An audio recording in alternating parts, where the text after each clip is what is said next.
एक जो खान साहब आजकल तकरीरों में जो बातें कर रहे हैं, मुझे बड़ा दुख होता है, बड़ा अफसोस होता है। एक वो ये कहते हैं कि अपनी आखिरत को संवारो, सच हक और गलत के दरमियान में तफरीक करो, अब मेरे साथ हो और इस्लामाबाद पे धावा बोलो। ये वो बारहा कह रहे हैं कि अपनी आखिरत को संवारो।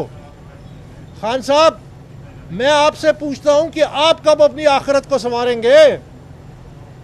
आपके जो दौर गुजरा है उसमें जो जुल्म हुआ है, जो गैर कानूनी काम हुआ है, आपके दौर हुकूमत में साहिवाल के जो बच्चे थे उनके माँ बाप को भून दिया गया, उनको इंसाफ नहीं मिला।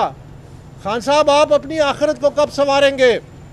आपके दौर में हज़ारा हमारे भाई बहनों को कोयटा में कत्ल किया गया और उनकी लाशें सड़क पे पड़ी थी कई दिन। उनके रिश्तेदार रो रहे थे, नोकना थे। आपने उन पे इल्ज़ाम लगाया कि तुम हमें ब्लैकमेल कर रहे हो, जब तक उनकी तदफीन नहीं होगी मैं नहीं आऊँगा। खान साहब, आप अपनी आखिरत कब संवारेंगे? मैं आपसे ये सवाल करना चाहता हूँ कि जो आपके दौर में महंगाई हुई, माँ बाप ने अपने बच्चों को दरिया में फेंक दिया क्योंकि वो उनकी महंगाई की वजह से उनकी किफ़ालत नहीं कर सकते थे। आप उन तक पूछने भी नहीं गए, आपने उनके लिए कुछ किया नहीं कि पाकिस्तानी शहरी अपने बच्चों को जहर दे के मारा। आप अपनी आखिरत कब संवारेंगे खान साहब? आप अपने गिरेबान में झांके, आप दूसरों को तलकीन ना करेंगे अपनी आखिरत संवारो। आप अपनी आखिरत संवारो। हर कोई अपनी आखिरत संवारता है, हर कोई अल्लाह ताला के सामने अपना जवाब देता है। आप कौन होते हैं कि जो दूसरों को कहते हैं कि अपनी आखिरत संवारो? आप पहले खुद अपनी आखिरत संवारो। दूसरी, आप बात करते हैं, आजकल ये बहुत चला हुआ है मीर जाफ़र और मीर सादिक का हवाला, जो कि बड़ा अफसोसनाक है। खान साहब, मैं आपसे ये कहता हूँ कि जो मॉडर्न डे मीर जाफ़र और मीर सादिक हैं, वो लोग हैं जो आइन को तोड़ते हैं। ये है मीर जाफ़र मीर सादिक, जो इदारों पे इल्ज़ामात लगाते हैं क्योंकि उनसे इक़्तिदार ले लिया गया।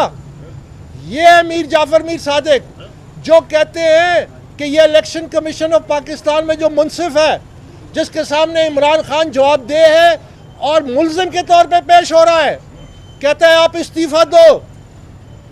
ये है जो काम जो मीर जाफ़र मीर सादिक करते हैं कि इदारों को बदनाम करते हैं, आइन की खिलाफ वर्जी करते हैं, आइन की धज्जियाँ उड़ाते हैं।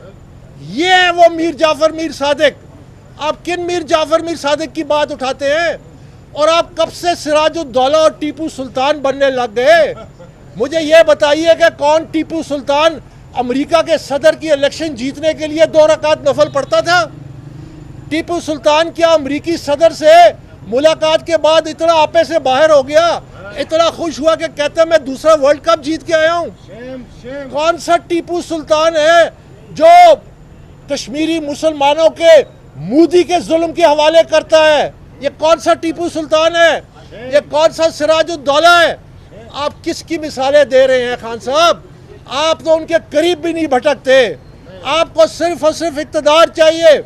और आपको जो आप मुतालबा करते हैं ना, जिस तरह इलेक्शन कमीशन के सामने आप मुजाहरा करते हैं और आप कहते हैं कि मेरा मुनसिफ जो है, जिसको आपने खुद लगाया, कि इसको हटाओ क्योंकि आपको खतरा है कि शायद वो इंसाफ की बुनियाद पे फैसला देगा। ये फैशिज्म है, इसे फैशिज्म कहते हैं। हमारा इस वक्त कौम का सबसे बड़ा मसला यही है कि इमरान खान जो है, अब ये जो कहता है मैं आज़ादी मार्च करने जा रहा हूँ, ये आज़ादी मार्च नहीं है, ये गुलामी मार्च है। ये पाकिस्तान की कौम को गुलाम बनाने जा रहा है। ये चाहता है कि मैं कानून हूँ, मैं आइन हूँ, मैं मुनसिफ लगाता हूँ, मैं अपनी मर्जी से मुनसिफ को हटाऊंगा, मैं अपनी मर्जी से कानून और आइन की धज्जियाँ उड़ाऊंगा, मैं बाला ताक हूँ हर कानून और आइन से। ये गुलामी मार्च है। अगर आप आज़ादी के इतने ही चाहते हैं तो फिर आप सबसे पहले पाकिस्तान तहरीक इंसाफ को अपनी बादशाहत से आज़ाद करें। आपकी पाकिस्तान तहरीक इंसाफ में इस वक्त भी जो सीनियर क़ियादत है वो आपकी इस पॉलिसी के मारो या मर जाओ, ये जो डू और डाई आपने अपनाई है, मुझे मालूम है कि आप डी चौक पे क्यों आना चाहते हैं कि डी चौक पे आके आप अपनी मंशा करें, अपनी मर्जी करें सुप्रीम कोर्ट के साथ, इलेक्शन कमीशन के साथ और एस्टेब्लिशमेंट के साथ, आप उनको अपने हाथ में ले लें। ये है आपका मकसद। और जो तहरीक इंसाफ की क़यादत है उसमें अक्सरियत आज भी मुखालफत कर रही है। मैं उनको दाद देता हूँ।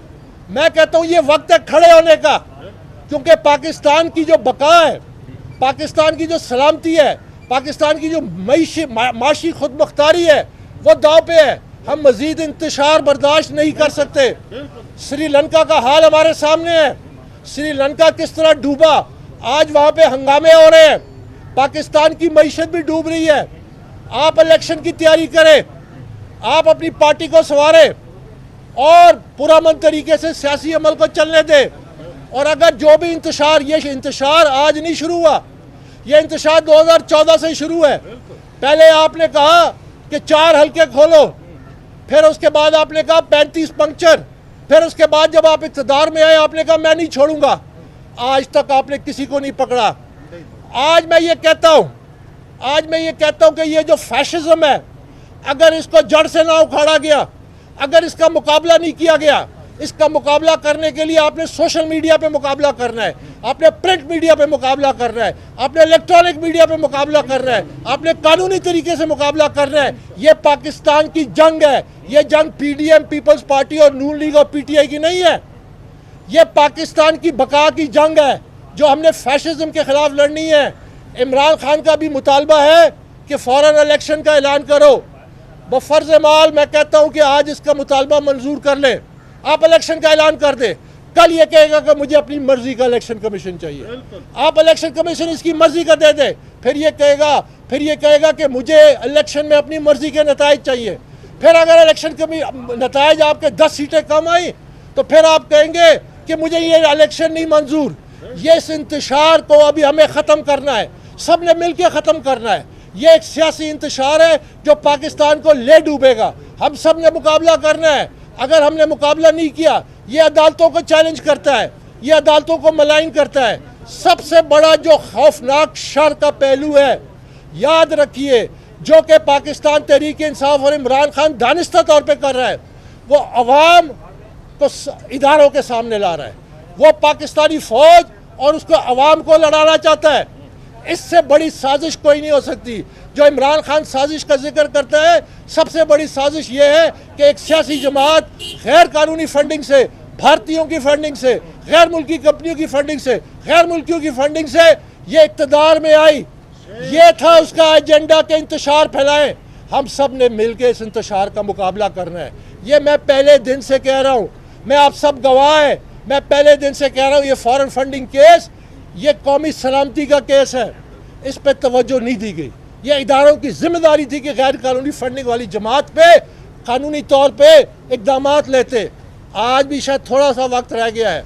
मैं ये रिक्वेस्ट करता हूँ कि अब मज़ीद वक्त की ताख़ीर के, अब इस केस पे जल्द